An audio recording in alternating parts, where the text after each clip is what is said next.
Hi folks, how you doing? Today the second edition of the Gashimov Memorial kicked off with the presence of lots of top players, including the world champion Anand-Carlsen, the former world champions Kramnik and Anand. We also have people like Vashilagraf, Giri and Karan, etc. And to start with the tournament, we had nothing less than what is more or less has become the classic game to follow in these super tournaments. Vishwanath Anand with white pieces was playing Anand-Carlsen today, after having played the last two World Championship matches, both of them being won by the Norwegian GM. Once again Anand was facing Anand-Carlsen. Let's see what happened today. It was a real good fight. Anand went with 1e4. In the last World Championship, you can remember, he played more of a 1d4 Queen's Gambit, and no surprises, no big surprises there. Once again they go for a Ruy Lopez, which has been a very frequent guest to the last World Championship matches between these two players, with both colors actually. This time Carlsen doesn't go for his favorite, or one of his favorite Berlin defenses. He goes for the more classical, sorry it is black to move, more classical closed Ruy Lopez. Very classical and very well-known stuff. Here black, you know, has a choice between d6 and castle. Carlsen castles, and after c3 he plays the very interesting and very well respected Marshall counter gambit or martial attack, which is one of the main lines of black in the closed Ruy Lopez, and this is the reason lots of players avoid these lines, these Ruy Lopez lines, because it gives black lots of activity, lots of initiative in exchange for this pawn which black is about to lose. Black takes, knight takes. Now this knight on d5 is under attack, so c6 is played here. There is another possibility here which I had to face once. Knight to f6. Instead of playing c6, then bishop goes to d6 usually, and you have again to face an attack with white pieces. But the main move here is c6. This is very well known theory. By the way, the Marshall Gambit, I had to look up this, but it was apparently played, of course, by Frank Marshall, the US player, the American player, almost a century ago for the first time against Capablanca in 1918. So almost 100 years ago, 97 years ago, it was played once, for the first time, let's say, by Frank Marshall. So here, black after c6, white has a couple of main choices to move this pawn to either to d4 or d3, with some nuances there. And Vishy Anand goes with the pawn to d3. This later supports the rook going to e4, maybe going to h4, as we'll see. Bishop to d6, and the rook goes back to e1. And as you can see, in exchange for the pawn, black gets a huge lead in development, good perspectives on the king side. On this Super GM elite level, this is considered to be quite a way to equalize for black. I mean, black has enough to compensate the pawn, but nothing that much to have an edge really. But in an amateur level, I think this is a very good choice for black, as you know, the player having the initiative, having the pace of the game is very likely to have a good edge in a game between amateurs. Anyway, bishop f5 was played here, which is the second most popular move here. The other very classical line goes like queen h4, trying to checkmate white. And after g3, queen h3. White's idea is to go rook e4. As you can see now, rook could go to h4 potentially, so the queen sometimes goes back, and lots of theory going on there. But instead Magnus just goes bishop to f5, developing his second bishop. Now queen f3 attacking the bishop, and which goes back to g6. Okay, in the database I was consulting that this seems to be a new move, although during the live stream they were saying this was known theory, so no much idea there, of course. But okay, at this point Vichy thought for about half an hour or even more, so I guess clearly Carlsen won the preparation, the opening battle here. Anand, took on d5, and of course, needless to say, taking on d5 is forbidden here, as this discovered check blunders the queen. But of course there are other moves here, like bishop f4, trying to catch up on development, which Vichy played. And now d4, quite a precise move it seems. And even if white is taking there, now bishop goes to b4, and black unleashes a discard attack against the d4 pawn and attacks the rook on e1 with the bishop, knight to c3, and queen takes back the pawn on d4. Okay, once again black is down a pawn, but in exchange now he has the bishop pair. Quite a pressure against white's isolated and really weak looking d pawn, although certainly he has to be careful. This is a cool position for both players. Not sure which color I would pick, sincerely. Bishop e5 was played by Anand, now hitting the queen, and we are here in a key moment, a turning point. Here Magnus apparently allows a nice little trick by white. Doesn't play the most accurate move, which the comp says was to take on d3 with the queen, trying to exchange queens. Now this may be looking a little bit scary, and I'm going to show just the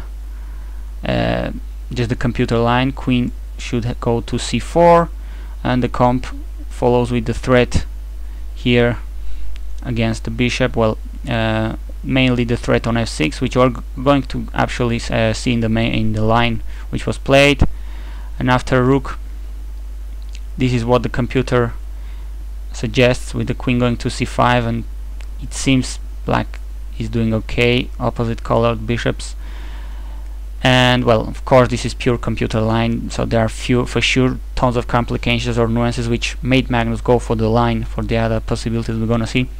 I'm not claiming this is much easier to see for white or for black or anything. What Magnus went here is for queen d7, allowing this very strong knight d5 move. Actually, very nice move. Well, threatening a couple of things: the bishop on b4, a fork here on b6, and mainly another move which I don't want to reveal just yet, because it could be fine to see why black just cannot take on e1 or just retreat. It doesn't make that many difference. Well, treat this as a puzzle, as a tactic trainer, if you will. White to win here, white to move and win. Why cannot black just go back or take the bishop, the rook on e1? It is white to move. It's quite a cute one, actually. The nice move is here, knight to f6 check. And if black doesn't want to lose his queen and he takes here, well, it's even worse. After queen takes f6, the checkmate on h8 or g7, it doesn't make much difference, is unstoppable. So this was a very tricky move, knight d5, which Carlsen strangely enough allowed, and the only move he had here was to play f6, which he did, exchanging lots of pieces as we're gonna see, and going into an endgame down a pawn. Now white takes, black takes on e4, and forcing the queen exchange with this check. Queen takes, knight takes, white is taking, black is taking there, but white takes on e4, going towards this endgame after lots of simplifications, where white has a healthy extra pawn and all the chances to push for a very important edge.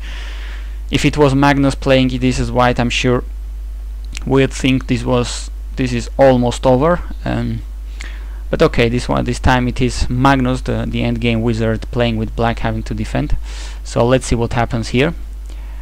Rook goes to e8, and certainly Vichy doesn't mind that exchange, and he closes the e file, preventing black from invading through e2. Magnus wastes no time to go to the other open file, occupying the c file. Now a3 was played. Not sure if I get this move. a5 and h4. Of course, white is playing for 2 results, and he's going to have to move his pawns forward, create threats, and try to create a passer on the king side if possible. So bishop goes back and rook to d1, and takes the other open file, the d file. Pawn to b4, we saw an exchange there, and g4. Anand keeps pushing his king side pawns, very logical of course, and pawn to b3. Okay, the black pawn now is in a light square, which is making it easier for Carlsen to defend it in case it's needed, and black is playing with the possibility of sometimes attacking this pawn, which is now kind of weak, so kind of source of little counterplay for Magnus Carlsen here.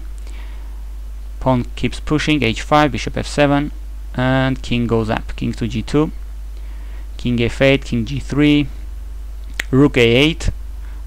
Probably Carlsen is looking for the a2 square, so anticipating that, rook to d2, protecting the weakness on b2, h6, knight to f5. The knight goes toward more active places, bishop there, knight d4, bishop back, f3, very slowly. This shouldn't be rushed, as it's just a pawn and it's not that clear if white is winning that easily, so the position should be improved slowly. Rook there to c8, taking the other file. Black tries to stay active, king up, and rook to c1. Now knight to f5, well, kind of threatening a check here on d8.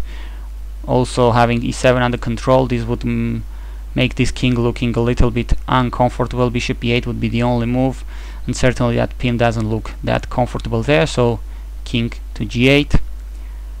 Anand checked here a couple of times, rook there, king g7, sorry, king g8. I think this was 4e2. Well, probably it wasn't due to time trouble, but they repeated move a couple of times here, and after the second king g8, Anand plays knight to d6, attacking the bishop on f7. Bishop went to e6 if I'm not mistaken, rook e7, and now he goes to d5, looking for some activity. Probably rook f1 would be cool. You're attacking the pawn on f3 with possible checks. Of course that's a long way to go, but you have to seek for something. Here another turning point. Vichy Anand played king f5, a move which apparently, well, as we're gonna see, is not the best. The computer, once again, this is pure computer Houdini line, is offering the move rook to e3, both protecting f3 and attacking, having here a look at the black weakness on b3. And after rook c2, well, seems white is losing this, but still the computer has resources like attacking the bishop, and if it goes up, king to e5 chasing it, and if black checks, then knight to e4, and certainly, as you can see, rook d2 is played here, and the computer keeps finding resources to improve his position, to keep pushing, but probably this is not that easy to see on the board, moreover if you're not Magnus Carlsen or Anand, but certainly it looks like there should be ways of improving the position and slowly bringing the point home here, but unfortunately for his fans, Vichy Anand went here for not that great of move. King f5, f5 was played here with a nice interesting trick, but probably it's just a cheapo because I saw it, so it can't be a great trick if I saw it in a second. The trick is black cannot take on f3. Once again, if you can see here the killing move, it's an interesting and a nice move again. What is white doing here to, I think, force the resignation? King to g6 is the move. and there is the absolutely deadly threat of checkmate. I mean, king f8 doesn't serve because the knight helps here to checkmate, and if black wants to avoid being checkmated, he should give up a piece here with the check, but white just picks it up. So there was the trick. Black couldn't take the pawn right away, but Carlsen was very precise here and didn't let this opportunity go. He goes first rook to c6, attacking the knight, and now that the king goes away from the dangerous g6 square, now he takes the f3 pawn and recovers the material balance. Clearly Vichy here had the edge, all the chances in the world to have winning possibilities here, serious winning possibilities, but as we saw with this king f5 move, he let it go, unfortunately for him. So let's see how this ended. Knight to f5, he's still fighting, he's still now attacking g7 with both pieces, but only move here Carlsen concede g5. Why should he concede that pawn? Now a check on g7, king there, and rook to g6, trying to pick up h6. Black has to move find kind of precise and only move, but Magnus Carlsen, of course, you know, is kind of a wizard of endgames. He's not going to let this go anyway. King h7, and they just repeated moves, after which it was over. After 53 moves, it was end of the game. A draw between the world champion Magnus Carlsen and Vichy Anand. Unfortunately for Vichy's fans, he let Magnus escape once again with a draw today, but anyway, interesting and fighting chess. Thanks for watching.